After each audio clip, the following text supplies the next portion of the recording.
Welcome to my channel. আজ আমি আপনাদের সাথে শেয়ার করব spicy and non veg pasta recipe. জন্য সবার প্রথম আমি একটা পাত্রে জল গরম করে নিয়ে পাস্তাগুলো সেদ্ধ করে জল ঝরিয়ে নেব। এর মধ্যে সামান্য লবণ ও তেল দিয়ে সেদ্ধ করব।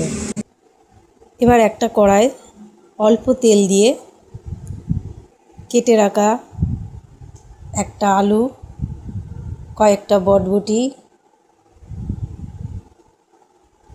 একটা গাজর,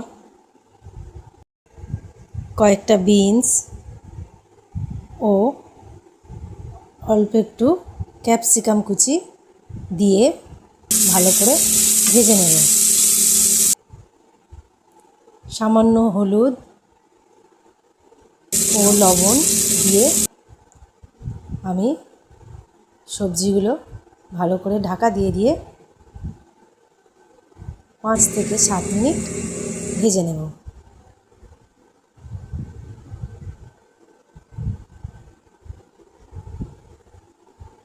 এবার এর মধ্যে আমি অর্ধেক টমেটো কুচি, অর্ধেক পেঁয়াজ কুচি, কয়েকটা কাঁচা লঙ্কা কুচি দিয়ে ভালো করে ভেজে নেব। ভাজাটা হয়ে গেছে।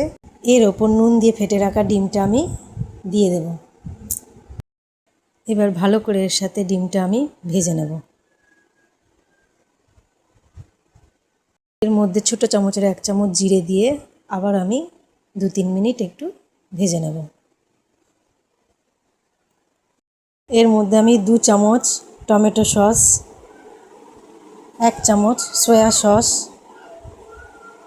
2 চামচ রেড চিলি সস দিয়ে ভালো করে মিশিয়ে নেব।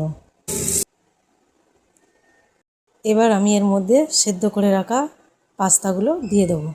এখানে পাস্তার পরিমাণ আমি 250 গ্রাম নিয়েছি।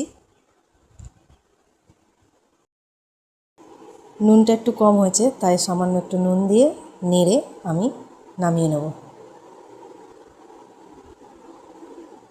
আশা করি আমার এই রেসিপিটা আপনাদের ভালো লেগেছে। ভালো লাগলে অতি অবশ্যই একটা লাইক এবং সাবস্ক্রাইব করে যাবেন। ধন্যবাদ।